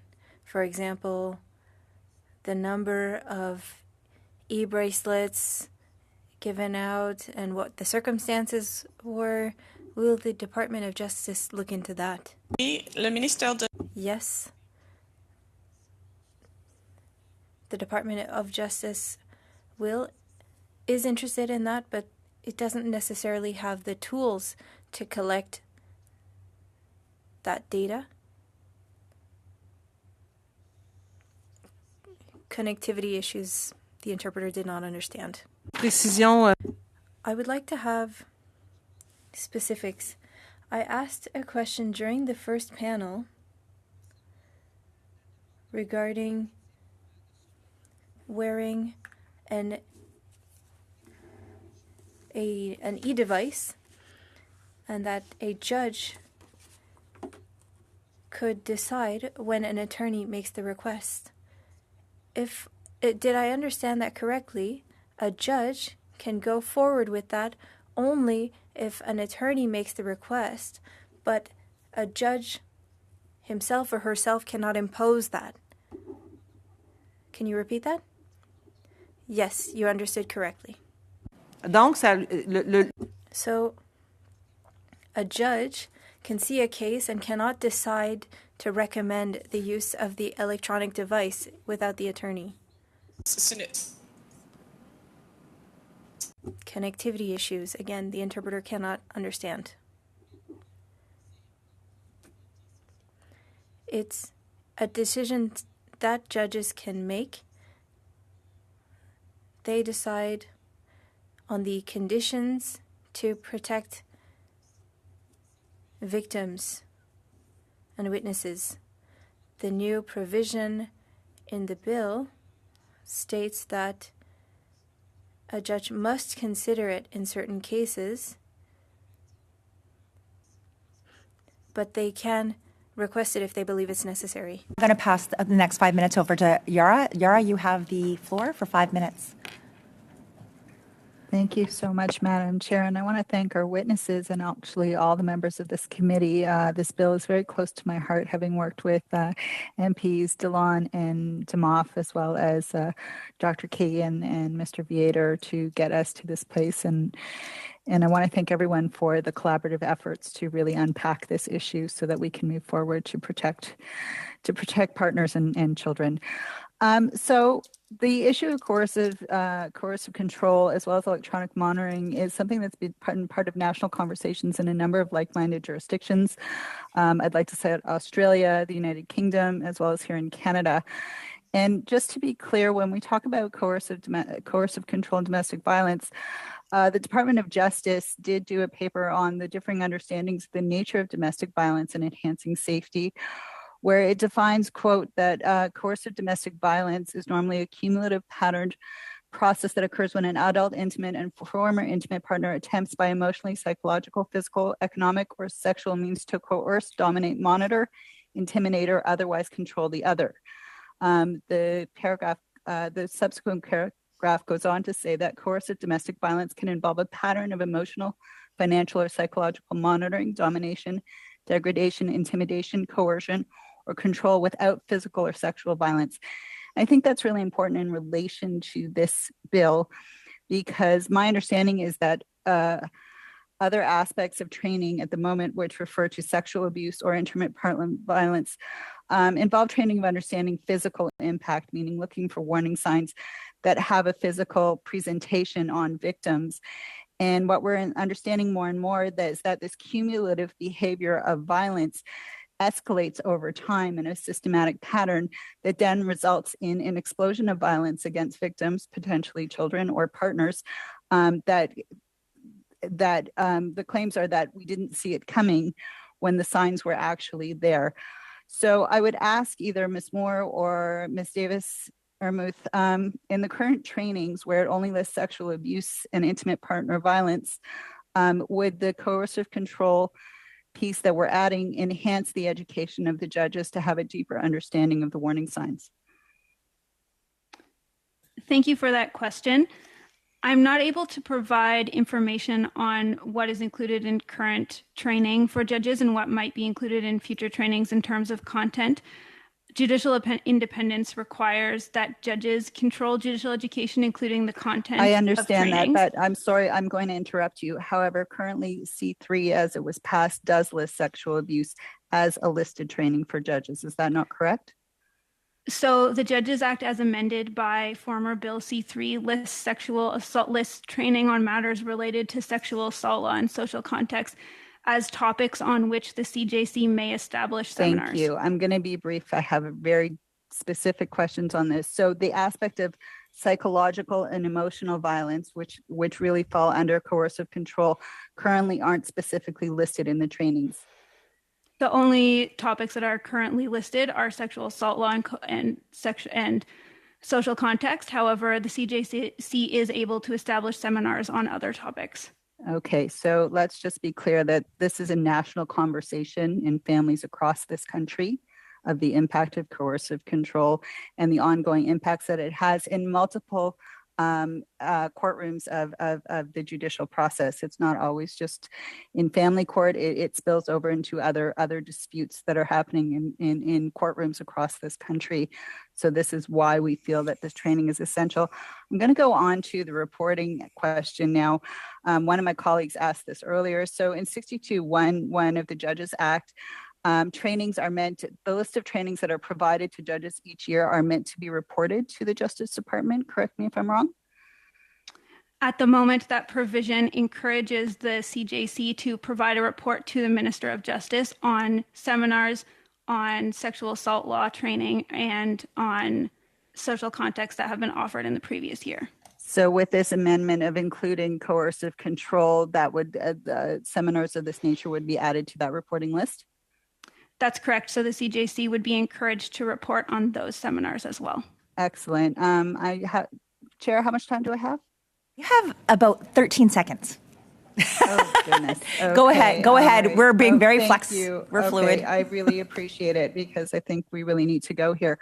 So in the reason that this bill is in two parts is we not only want to make sure that the education is there for the judiciary in the warning signs of this, but to have impactful tools at its disposal for in terms of electronic monitoring. As I mentioned earlier, Australia, the UK, other like-minded Commonwealth countries are having discussions on the use of this electronic device. Yara, you had 10 seconds. I'll wrap up. Yeah, you had 10 seconds. And so, if you could wrap up, is there any response?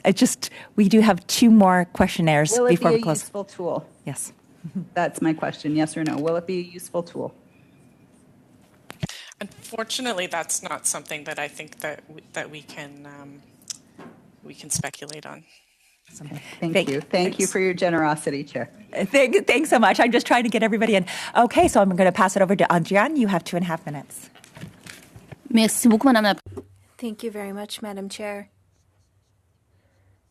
I would like to come back to the matter of implementation because, and as Ms. Vien stated, a lot of us find this unclear. You talked about what happens internationally, and Quebec is implementing e-bracelets, and there are measures internationally. And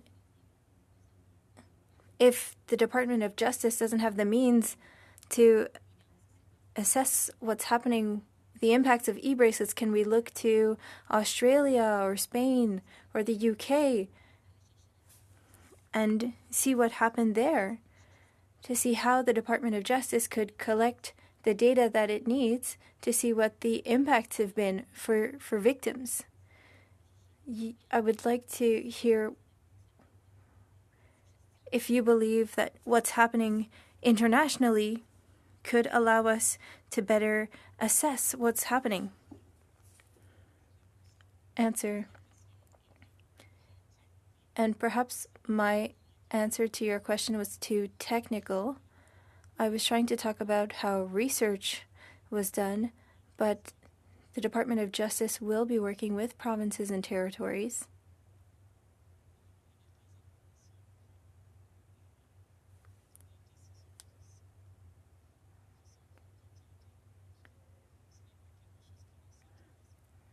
This is something that the department is interested in, and we would work with our provincial and territorial counterparts to examine the success of these new tools. Briefly, and to conclude, we talked about the e-bracelet. Now, with regard to the training for judges, we examined this matter in the study, and we talked about perhaps criminalizing coercive control. This is not an aspect of the bill, but have you studied this or examined this possibility? We talked about including it in judges' training, but have you examined perhaps criminalizing the matter? Answer. Perhaps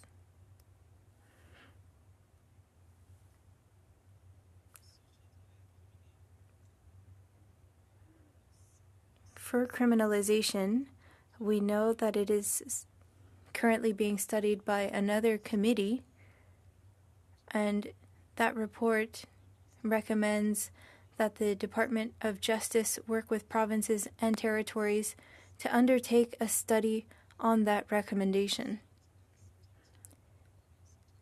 Following that study with the provinces and territories, I think that the department would be better placed to give an opinion as to whether or not it would be necessary.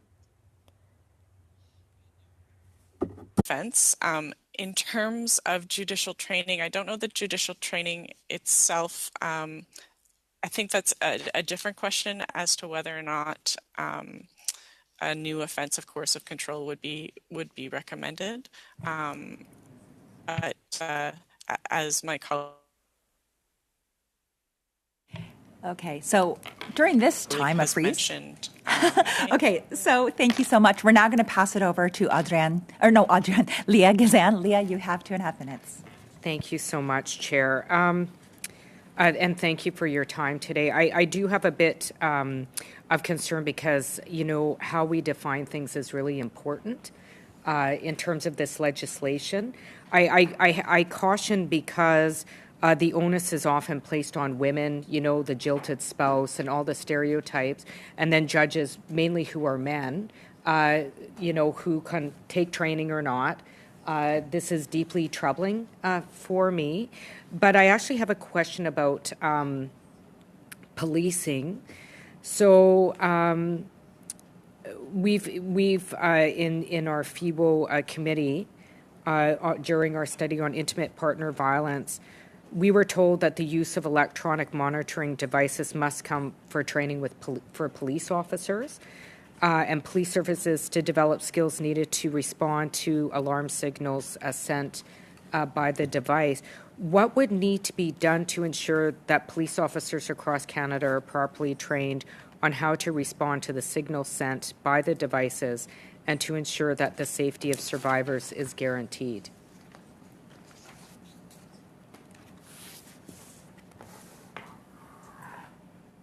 Thank you for that important question. Unfortunately, I don't think it's one that either of us are in a position to answer. Okay. Is there, do you know where we could get those answers? And if we could get those answers, is it possible to get those answers in writing? The responsibility for policing falls with the Minister of Public Safety, not with the Department of Justice. So it would be possible to go through that department. Okay. In terms of one of the questions that I asked in the last round is around accessibility for electronic devices, in terms of, like, for example, cellular service, access to be able to use electronic devices in remote areas. And, you know, when you look at studies around violence, there's certain populations where it's more pronounced. I would say Indigenous women, girls, and Two-Spirit. Some who live in remote areas that won't be able to access this device. This is a very good start, this bill, but can you speak to maybe work being done in your department to ensure that all women, girls, and Two-Spirit have equal access to justice?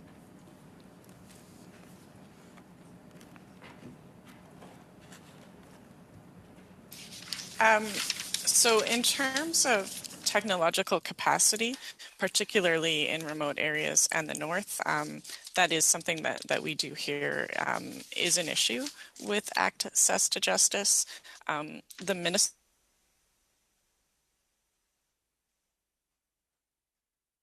this appeared in S4, and when similar issues were raised, he spoke to the commitment that the Government of Canada has made to bring the court system and protective services protections in relation to that into the 21st century, and that the Government of Canada has been making investments to connect 98% of Canadians across the country to high-speed internet by 2026 and all Canadians by 2030. So I know that the question of high-speed internet is slightly different. Sorry, just because I've learned, how much progress has been made? Okay, I'm out of time. Okay. Actually, good. How much progress has been made? How much progress has been made? And unfortunately, that's outside of my area of expertise in terms of where we're at with digital connection. But what I do know is that it's an issue that the Government of Canada has identified as important to work on and has been trying to address. Perfect. Thank you so much. I do see Emanuela's hand up. Is this to do with the panel right now, or can we, once I relieve the witnesses? Okay. So on behalf of the Status of Women Committee, I would really like to thank you from the Justice Department for joining us today. You are able to sign off. We have about 3 minutes of committee business here. So once they've signed off, we'll go into committee business. And Emanuela, I'll pass the floor over to you right now. Go ahead, Emanuela. Thank you, Madam Chair. I would just basically like to give a verbal notice of a motion that I've sent to the clerk and that he'll be passing around to all members. And I'd like to read the motion, and obviously not debate on it today, but I'd like to introduce it, or at least give notice of it today. So it would be that, thank you, that the Standing Committee on the Status of Women report to the House that A, access and availability to reproductive health services, no matter where one lives in Canada, including safe and legal abortion, is a charter right and is ensured under the Canada Health Act. And B, the decision to have an abortion made by women, transgender, and non-binary individuals for any reason is their freedom of choice and theirs alone. Fantastic. Thank you so much. And as Emanuela said, I'm kind of looking at the time frame saying we're on bill. Thanks very much, Emanuela, for putting that on notice. We are not going to have debate on this because, let's be honest, we've got 2 minutes and have a really, really serious bill that we need to get to. First of all, I need to get this budget passed. The budget is for 5,000. Golly gee, this is where the old lady puts on her glasses. It is for, oh no, a whopping, where did I see this? I know it's on here. $5,175. That is the total. Can I get approval of the budget for this $5,175? See, everybody approve? Happy, joyful. We're going to move on to another piece of business, and this is something that just came out of this committee. So the Judicial Council has said no to our invitation. This is what we've talked a lot about, the Judicial Council being independent. And so we have put out, the Canadian Bar Association had asked to come, and I'm thinking, kind of the same, the whole law thing. They are now pulling out their request to appear because of the fact that they don't have enough time. Names such as Dr. Peter Jaffe, if everybody remembers him from our intimate partner violence, he has been a name suggested as well. But we also heard them talk about the Judicial Council Institute. And I just want to say to you guys, we need to figure out who we're having as the other panelists because we've had a few different people. This Judicial Council Institute is the one creating these programs. Are they willing to come? Pam, comments? That's Justice Kent, is it not? She appeared, Karen, you'll probably remember, she probably will decline as well. I would suggest that you offer her an invitation. Peter Jaffe, also Pamela Cross was a really good witness that you had. Oh, she is coming. Okay. Perhaps, Alexia, if you could name off the people that are coming, perhaps, for Tuesday's meeting. There is a bit of a little gap here, and I think that's the one thing that we have to look at. There is a little bit of gap. We do have a few people in here, but do you have that list? Yeah. Okay. So we have Dr. Fortin and Dr. Gay from Université de Montréal, who worked on bracelets, electronic bracelets. We have Corinne Patterson, OBGYN. We have Megan Walker, the Executive Director from London Abused Women Center, Pamela Cross from Luke's Place, Peter Marshall from Recovery Science Corporation, and C. Strauss from LEAF. So one of the biggest things that I'm thinking we see here is judges, lawyers, who's going to be that opposite side? Because I think in order to have a good discussion, we do need some that say, hey, this might not be a good thing.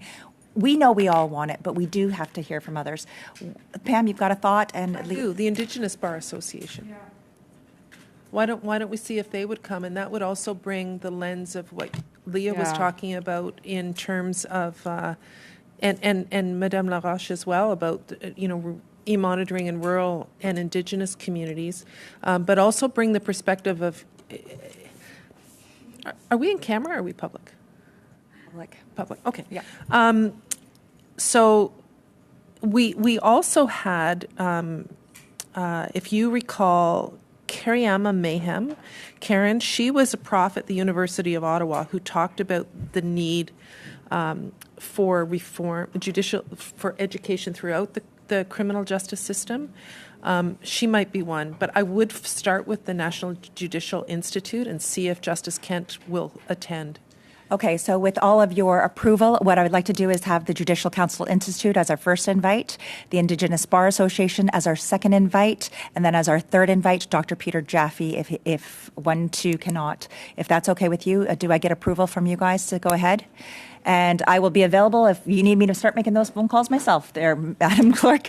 I would like to thank everybody for taking part in this great discussion today. I will see you Tuesday at 3:30. Meeting adjourned.